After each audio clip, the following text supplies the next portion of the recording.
داکوام گوتوبیژێکە بهتر لەسەر ڕێکەوتنە مەسەدە و پەدە بکەین بەرە خۆتمە جەمبڕێز نەواف ڕەشید ئەندامێ نونەراتیە هەرێمە کوردستانی ئەنجومەن نیشتیمانیە کورد لە سووریێ مامۆستا نەواف دەمباش ئەڤ ڕێککەوتن ئانگۆ لێبورینە گشتی یەکوژە بریارە ئەنگۆ هاتیە دەرخستن بێژن ژاریە مەسەدە و پەدە بەکوێ لێبورینەکە گشتی تەوایە عەرەبێن سووریە تێدەت بێژێت تەوایە عەرەبێن سووریە یەن دکەمپە هۆلێ دەدمینن وێ سەربەست وەرنە بەردان تەبا عەرەبێن سووری کینە تەمام سپاس سلااو ڕێز گەلەک سپاس ji bo te û ji bo hemû karmendê arkê û ji bo guhdar ji xwe ez bêjim ev rêkeftina hanê elo مامۆستا بەلێ کەرەمکە بەردەوام بە ji xwe ez bêjim ev rêkeftina hanê yek tek alîye du alî tune ne tu rêkeftin tune Meclisa Sûriya Demokratî û îdare yeke muqabil her du jî biryar neawane biryar a hinekê diye hinekî dîl paş de ew ê biryarê bikin biryar a ne her du aliye a dinê a di dua gwaz bibêjin gelek pirsgirêk vê mewduî de hene heger ev erebên Sûrî bi rastî heger netewandbar bin tewanbarî li ser wan tekez nebû bê û destê wan di nav kuştin û xûnê û revandinê û tarkê me nebû bê ji xwe gerek îdare û Meclis Sûriya Demokratî dawa lêbûrînê ji wan bike ne bes wan efû bike a dinî her wextî wê bibêjin wela ji bo الو بله مامۆستا نواف کەرەمکە بەردەوام بە بەلێ هەر وەختی وێ ببێژن وەڵا ji bo عەشائرا ji bo شێخێ عەشائرا destpêka wê de û her demekî pêlekî wan diberdin û wan azad dikin bi rastî jî heger evaya bi rastî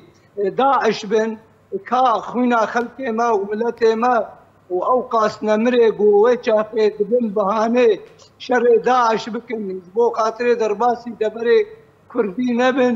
ew li Kudê ma û ka ew dayîk û bavê wan şehîda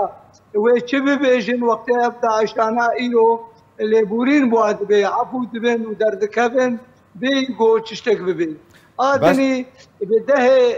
talankirin û wêrankirin û hirmeta milletê me û xelkê me yê êzdidiya باشە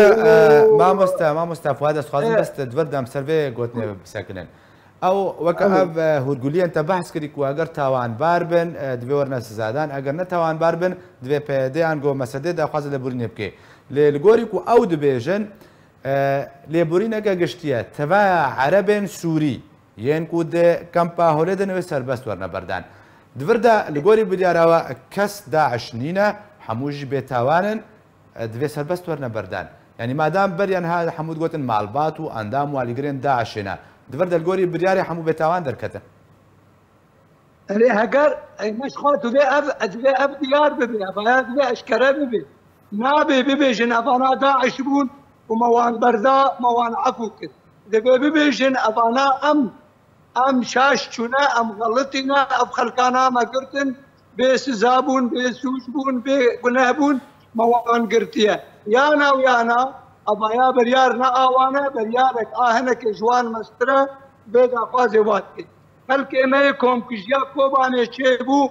ala esas wê wextê jî gotin ev komkujiya got çêbû û bi sedan xelkê me hatin kuştin ka ev xelkana wê çilo canê wa rehet bibe di goristana de وقتی اف داعشه گو به دست وان افغان خلک ما هاتنا کشتن ایرو روش در کفن بیس ذاکرن و بیش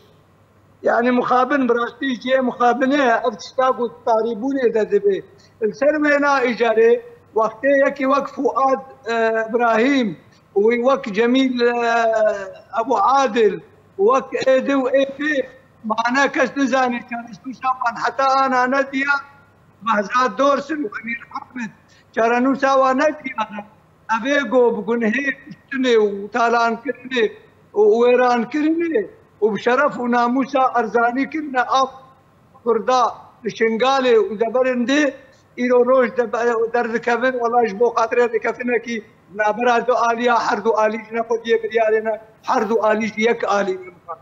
باشە مامۆستا فواد باندۆرە vê biryarê eger bicî bê sedî sed wê li ser deverên Kurdî bi çi rengî bê û bi taybetî danûstandinên Kurdî ku yek ji pirsgirêkan got mijarên nakokdar navbera her du aliyên danûstandkar de çarenivîs diyarkirina çarenivîsa girtiyan e. Til aliyekî jimara ku jwara hatî pêşkêşkirin û xebatkarên Kurd ne yek ji sedî ji wan kesên ku Daeş ve serbest berdê. Divir de wê çi bandorê li danûstandinan bike û pêşveçûna wan.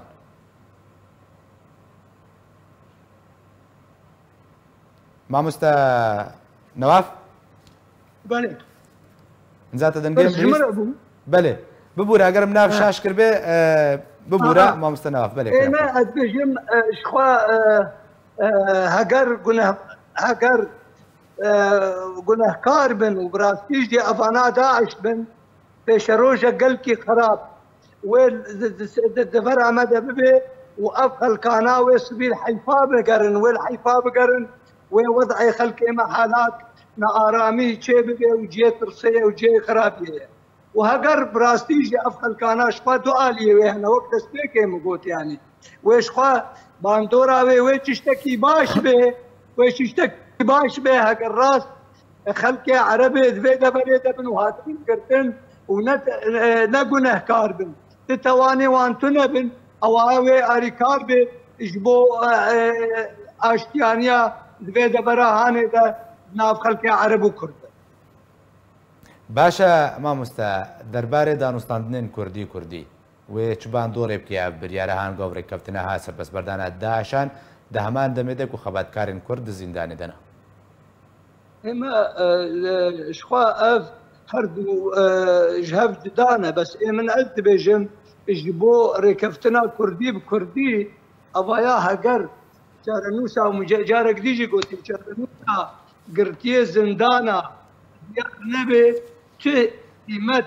تهيفي ركفتني ذاتنا وركفتن وبميني تشتكي بجيب جنابه غيري قالك خالتين سروكي مجلس مكي قوتيا چند خالن قلكي قرن ابي قول سر عرضي وابي براكتيكي قركي منن ام بي تيشن وام بي ايشيانا وقت لشكريانا شاره وك شراكتيا حقيقيه اداريه وك خندنا زاروكي ما برنامجي قبول ببيت نافكو ريختني كومان اف دولتي يونسيفو غيري افانا حمد قالك تشتي قالكي ايجو مانن داويده وسبي تجاري افريكفتن بجينا بي وقتيجو افانا افشتي انا بجينا بي قالك سپاس ji bo مامۆستا نواف رشید ئەندامێ نونەراتی هەرێما کوردستانê yan Cumhuriyet Şimaniya Kurd li Sûriye û tilgel min bûye.